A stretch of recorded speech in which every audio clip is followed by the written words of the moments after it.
Hello everyone and welcome to another episode of Property Ponderings. My name's Craig Nichol from Nichol Buyer Advisory in Melbourne, Australia, bringing to you over 15 years of property experience, and I want you to make better property buying decisions and build the future that you are chasing. And today we are diving into a topic that is essential for any home buyer or investor wanting to understand Melbourne's unique property market, and that is the different property styles define the city.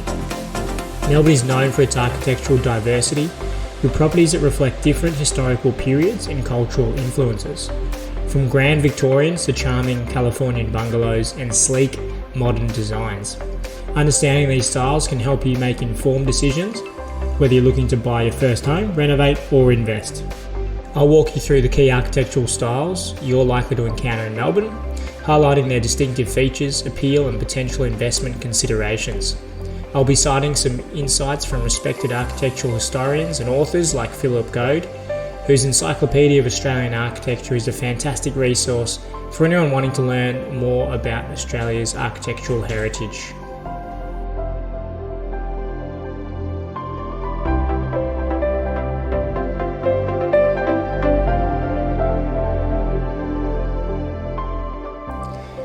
Alright, so let's start with the Victorian style, which is one of the most prominent and sought after property types in Melbourne. Named after Queen Victoria, this style became popular between the mid-1800s and early 1900s. It's characterised by its grandeur and decorative detailing, a reflection of the economic prosperity of the Gold Rush era. The key features of this style are ornate facades, so intricate lacework verandas, decorative timber fretwork and cast iron detailing. Another feature is its symmetrical design. Many Victorian homes have a symmetrical front facade with a central front door flanked by two large windows. The other thing that they have is high ceilings and long hallways. These homes typically have ceilings up to about 12 feet or more and long hallways leading to rooms branching off on either side. And the other key feature is a classic roof line. So they have steeply pitched roofs, often made from slate or terracotta tiles. According to Philip Goad, Victorian homes embody Melbourne's early architectural opulence and are considered the epitome of historical elegance. If you're considering buying or investing in a Victorian property, bear in mind that these homes often come with higher maintenance costs due to their age and intricate detailing. But their classic appeal and scarcity in the market can make them a highly desirable and valuable asset. The second style we'll look at is the Edwardian era, which is 1901 to about 1915. As we move through the early 1900s, we see the rise of the Edwardian style, named after King Edward VII. Edwardian homes have a lighter, more informal character compared to the more rigid and ornate Victorian properties. There are four key features to talk about. Firstly, the simplified ornamentation. So compared to Victorians, Edwardian homes have a simpler timber detailing and less elaborate facades. These homes often have gabled roofs with timber shingles and exposed rafters. They also have front verandas, which are broad, inviting front verandas supported by timber posts. And then finally, they also have stained glass windows. So delicate stained glass windows often frame the front door and the windows, adding a touch of colour.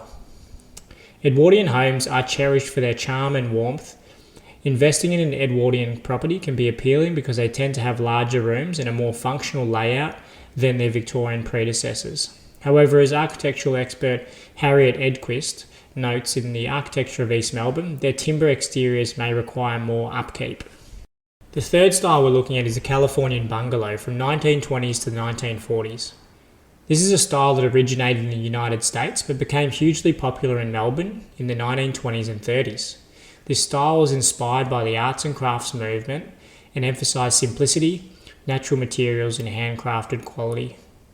The key features: low-pitched roof lines, so they're usually a wide low-pitched roof line with overhanging eaves.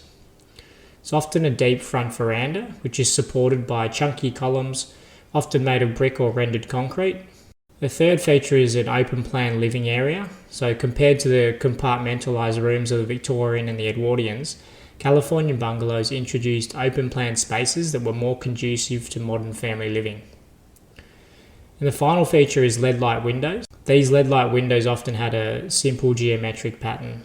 So California bungalows are highly sought after by families and renovators due to their solid construction, spaciousness and large backyards. For investors, they're ideal for renovations because of their straightforward, sturdy layouts. Jeffrey Searle, in his book From Deserts, The Prophets Came, described the Californian bungalow as a symbol of the emerging suburban dream, reflecting Australia's growing preference for suburban living over inner city life. Okay, the fourth one we'll look at is the Art Deco movement, which is around the 1920s to 1940s. So Art Deco properties emerged in the 1920s and 30s, reflecting the glamour and optimism of the post-war period. This style is defined by its use of geometric shapes, bold lines and a sense of luxury. The four key features for this type of style is firstly the geometric patterns. So facades often featured zigzags, chevrons and other geometric patterns. Secondly, there were curved forms and corners. So smooth curves and rounded corners are a common part of this style, giving a more streamlined look to a property. The third feature was the decorative brickwork. So many of the Art Deco homes in Melbourne feature eye-catching brickwork, often contrasting colours and patterns. And then finally, stained glass and criddle windows. These homes often incorporated stylish stained glass and steel-framed criddle windows. So there you go, Art Deco properties. They're particularly popular in Melbourne's inner suburbs like Elwood, St Kilda and Prahran. They offer a unique, timeless appeal and are considered solid investments due to their rarity and distinctive charm. However, as noted by famous architect Robin Boyd in his book Australia's Home, restoring Art Deco properties can be a meticulous process due to their detailed craftsmanship. So if we jump forward a few decades, the next style is mid-century modern style, which gained popularity in Melbourne in the 1950s and 1960s. This style focused on clean lines, open spaces, and a strong connection between indoor and outdoor living. Four key features for this style. So they have a flat or low sloping roof, often with really wide eaves. The second is there's open plan interiors, so spaces flow into one another with minimal walls. There is a common use of glass, so large windows and sliding glass doors to connect the indoor to the outdoors. And then finally, there's also an integration with nature. Mid-century homes often use natural materials like stone and timber. According to Tim Ross in his book The Rumpus Room and Other Stories from the Suburbs, mid-century modern homes reflect a shift towards more informal and family-oriented living, influenced by changes in post-war Australian society. These homes are popular among design enthusiasts, and their open layout and connection to nature make them highly desirable in today's market. And then the final style we'll look at is more of the contemporary and modern styles, which is encompassing a broad range of architectural approaches from the 1980s to today. These homes are often characterised by minimalist aesthetics, energy efficiency, and emphasis on sustainability. Four key features for this style is minimalist design, so they have clean lines, large open spaces, and minimalist finishes. They also use mixed materials, so use of concrete, steel, timber, and glass to create more of a striking contrast. The third feature is energy efficiency. Many modern homes incorporate sustainable design elements like solar panels, water-saving fixtures, and passive heating and cooling techniques. And then the fourth and final feature is the indoor-outdoor living. So this is done through bifold doors and seamless transitions between the indoor and outdoor spaces.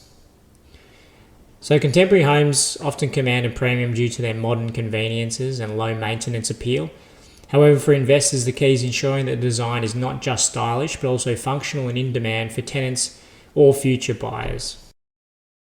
So there you have it, a bit of a whirlwind tour through Melbourne's most iconic property styles, from the grandeur of Victorian homes to the sleek lines of contemporary architecture. Each style offers unique benefits, and understanding these differences can help you make more informed decisions, whether you're looking to buy, renovate, or invest.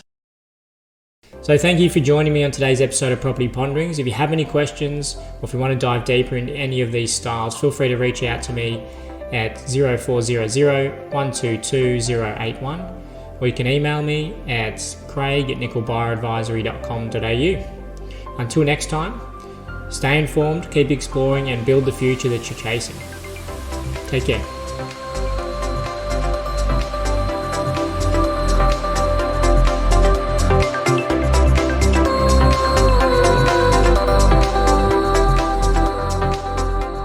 information provided in this podcast is for general information purposes only and does not constitute financial, legal, or investment advice.